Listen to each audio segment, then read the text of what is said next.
मोहम्मद साहब के पूर्वज कौन थे? मोहम्मद साहब कोई मुसलमान थोड़े थे। ईसा मसीह के पूर्वज कौन थे? बिस्मिल्लाहिर्रहमानिर्रहीम। अस्सलामुअलैकुम दोस्तों, एक हिंदू पंडित जिसका कहना है कि नाउज़ुबिल्लाह माअज़ल्लाह हज़रत मुहम्मदुर रसूलुल्लाह सल्लल्लाहु अलैहि वआलिहि वसल्लम के जो बड़े थे वो सनातन थे, यानी उनका धर्म जो था वो सनातन था, यानी कि वो बुतों को पूजने वाले थे। और उसके बाद उसका ये भी कहना था कि हज़रत ईसा अलैहिस्सलाम उनके बड़े भी जो हैं वो बुतों को पूजते थे, यानी कि वो सनातन धर्म से ताल्लुक़ रखते थे। तो आइए हम आपको वो क्लिप भी दिखाते हैं कि वो पंडित क्या कह रहा है, उसके बाद डॉक्टर जाकिर नाइक साहब का जवाब भी जानेंगे। आइए वीडियो को स्टार्ट करते हैं। सबके पूर्वजों का नाम सनातन वैदिक आर्य हिंदू है। मोहम्मद साहब के पूर्वज कौन थे? मोहम्मद साहब कोई मुसलमान थोड़े थे। ईसा मसीह के पूर्वज कौन थे? सबके पूर्वजों का नाम सनातन वैदिक आर्य हिंदू है। अस्सलाम वालेकुम जाकिर भाई, मैं ये पूछना चाहती हूँ कि हमारे कौन से धर्म ग्रंथ में मोहम्मद का जिक्र किया हुआ है?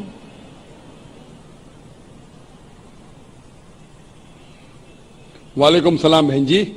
बहन जी का सवाल है कि उनके कौन से मजहबी किताबों में मोहम्मद सल्लल्लाहु अलैहि वसल्लम का जिक्र है। मेरी ये तकरीर है, मोहम्मद सल्लल्लाहु अलैहि वसल्लम का जिक्र हिंदू मजहबी किताबों में। वो 1 घंटे की तकरीर है, अभी वक्त की किल्लत होने की वजह से सिर्फ चंद हवाले दूंगा मैं, और एक पेशन गोई के बारे में मैं डिटेल में कहूंगा। मोहम्मद सल्लल्लाहु अलैहि वसल्लम का जिक्र हिंदू मजहबी कई किताबों में है। अगर आप पढ़ेंगे भविष्य पुराना पर्व 3 खंड, भविष्य पुराना पर्व 3 खंड 3 अध्याय 3 श्लोका नंबर 5 से 8, उसमें मोहम्मद सल्लल्लाहु अलैहि वसल्लम का जिक्र है। अगर आप पढ़ेंगे भविष्य पुराना पर्व 3 खंड 3 पर्व 3 खंड 3 अध्याय 3 श्लोका नंबर 10 से लेकर 27, उसमें मोहम्मद सल्लल्लाहु अलैहि वसल्लम का जिक्र है। अगर आप पढ़ेंगे भविष्य पुराना खंड 3 पर्व 1 अध्याय 3 श्लोका नंबर 21 से लेकर 33 में इसमें मोहम्मद सल्लल्लाहु अलैहि वसल्लम का जिक्र है। अगर आप पढ़ेंगे कुंटप सुक्ता अथर्ववेद किताब नंबर 20 अध्याय नंबर 127 श्लोका नंबर 1 से 13, इसमें मोहम्मद सल्लल्लाहु अलैहि वसल्लम का जिक्र है। अगर आप पढ़ेंगे अथर्ववेद किताब नंबर 20 अध्याय नंबर 21 श्लोका नंबर 6, उसमें मोहम्मद सल्लल्लाहु अलैहि वसल्लम का जिक्र है। अथर्ववेद किताब नंबर 20 अध्याय नंबर 21 श्लोका नंबर 7 में मोहम्मद सल्लल्लाहु अलैहि वसल्लम का जिक्र है। ऋग्वेद किताब नंबर 1 अध्याय नंबर 53 श्लोका नंबर 9 में मोहम्मद सल्लल्लाहु अलैहि वसल्लम का जिक्र है। और कई बार मोहम्मद सल्लल्लाहु अलैहि वसल्लम का जिक्र नाम से भी है, अहमद जैसे। अहमद जो आदमी अल्लाह की प्रशंसा करता है, अल्लाह से दुआ करता है, संस्कृत में उसे कहेंगे करू, और जो प्रशंसा करता है उसे अरबी में कहते हैं अहमद।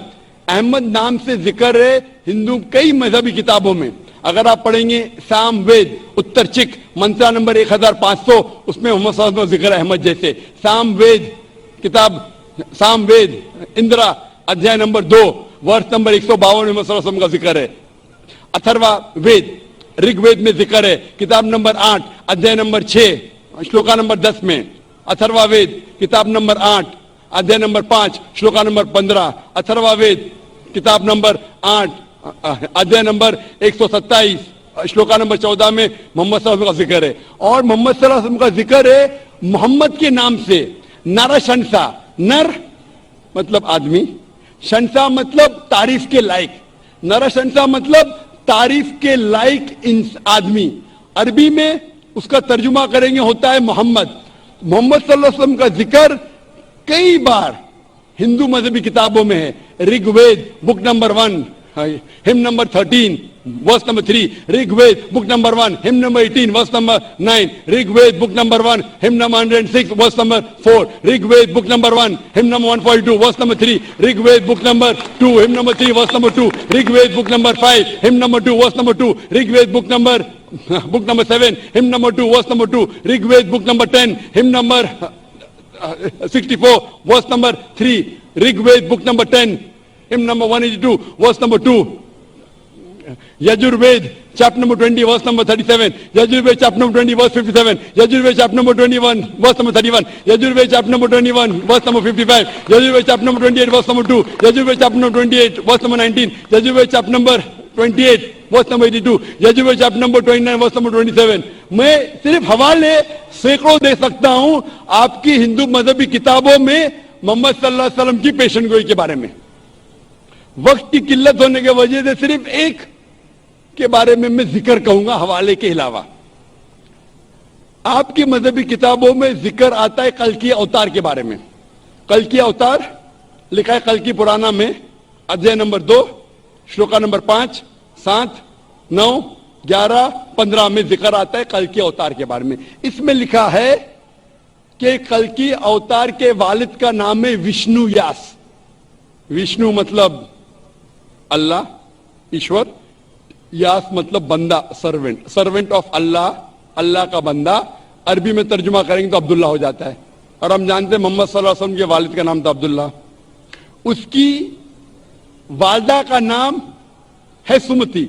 सुमति मतलब शांति, अरबी में होता है आमिना। मोहम्मद सल्लल्लाहु अलैहि वसल्लम के वालदा का नाम था आमिना।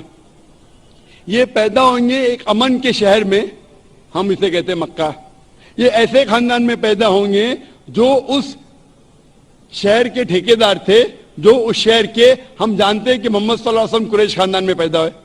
लिखा है कि वो दुनिया के लिए he will be a teacher, एक मुदर्रिस रहेंगे सारे दुनिया के लिए और रहमत फैलाएंगे। हम जानते हैं मोहम्मद सल्लल्लाहु अलैहि वसल्लम सारे आलमीन के लिए रहमत वाले हैं। इसमें लिखा है कि उन्हें सबसे पहली वही आएंगी रात के वक्त एक केव में, एक गार में। हम जानते हैं मोहम्मद सल्लल्लाहु अलैहि वसल्लम को सबसे पहली वही जो है वो गार हिरा में। उसके बाद वो हिजरत करेंगे नॉर्थ की तरफ, फिर वापस आएंगे। हम जानते हैं मोहम्मद सल्लल्लाहु अलैहि वसल्लम हिजरत की मदीना, जो मक्का के नॉर्थ पे, और वापस आ गए। उसमें लिखा है कि उसके 4 करीब दोस्त होंगे। हम जानते हैं 4 खुलफा राशिदीन, हजरत अबू बकर, हजरत उमर, हजरत उस्मान, हजरत अली रज़ियल्लाहु अन्हु। इन सारे मोहम्मद सल्लल्लाहु अलैहि वसल्लम के करीब दोस्तों में से थे। ये 4 खुलफा राशिदीन थे। इस तरीके से साफ तौर पे कल के अवतार की पेशन गोई है, और ये पेशन गोई सिर्फ मोहम्मद और सिर्फ मोहम्मद सल्लल्लाहु अलैहि वसल्लम पे उतरती है, हूबहू। तो हर हिंदू अगर अपनी मजहबी किताब पढ़ेगा, उसे मानना होगा कि आखिरी आने वाले पैगंबर मोहम्मद सल्लल्लाहु अलैहि वसल्लम है। मैं आपसे पूछना चाहता हूं, आप मानते हैं कि मोहम्मद सल्लल्लाहु अलैहि वसल्लम आखिरी पैगंबर है? जी। आप मानते हैं कि खुदा एक है? जी। आप मानते हैं कि बुत परस्ती, मूर्ति पूजा गलत है? गलत है। तो आप मुस्लिम बनना चाहेंगे? जी। आपको कोई भी जबरदस्ती कर रहा है इस्लाम कबूल करने के लिए? जी नहीं। आप अपने दिल से करना चाहती? जी। होशो हवास में? जी। कोई भी दबाव नहीं? जी नहीं। इंशाल्लाह मैं अरबी में कहूंगा, जी। आप उसे दोहराइए। जी। अशहदु अशहदु अल्लाह अल्लाह इलाहा इलाहा इल्लल्लाह इल्लल्लाह व अशहदु व अशहदु अन्ना अन्ना मोहम्मदन मोहम्मदन अब्दुहु अब्दुहु व रसूलुहु। व रसूलुहु। मैं गवाही देती हूँ मैं गवाही देती हूँ कि कि अल्लाह के अलावा अल्लाह के अलावा कोई माबूद नहीं कोई माबूद नहीं और मोहम्मद मोहम्मद सल्लल्लाहु अलैहि वसल्लम उसके पैगंबर और बंदे हैं। माशाअल्लाह आप मुस्लिम बन चुकी है, और मैं दुआ करता हूं अल्लाह सुब्हानहू व तआला से कि आपकी जो मुश्किलात का हल करे, और अल्लाह आपको इस दुनिया और आखिरत में सफलता पाए, और अल्लाह इंशाअल्लाह आपको जन्नत नसीब फरमाए। मुझे आपसे एक नाम चाहिए। बहन चाहती है कि मैं उनके लिए एक नाम दूं। आप अपने आप को खतीजा कह सकती है। खतीजा जो मोहम्मद सल्लल्लाहु अलैहि वसल्लम की पहली बीविया का नाम था, एलिया का नाम था। जी शुक्रिया। रज़ियल्लाहु अन्हा। तो दोस्तों ये थी आज की वीडियो। उम्मीद करते हैं वीडियो अच्छी लगी होगी। ऐसी ही इंफॉर्मेटिव और इस्लामिक वीडियोस के लिए जिन्होंने अभी तक चैनल को सब्सक्राइब नहीं किया, वो चैनल को सब्सक्राइब कर लें। मिलते हैं नेक्स्ट वीडियो में। अल्लाह हाफिज़।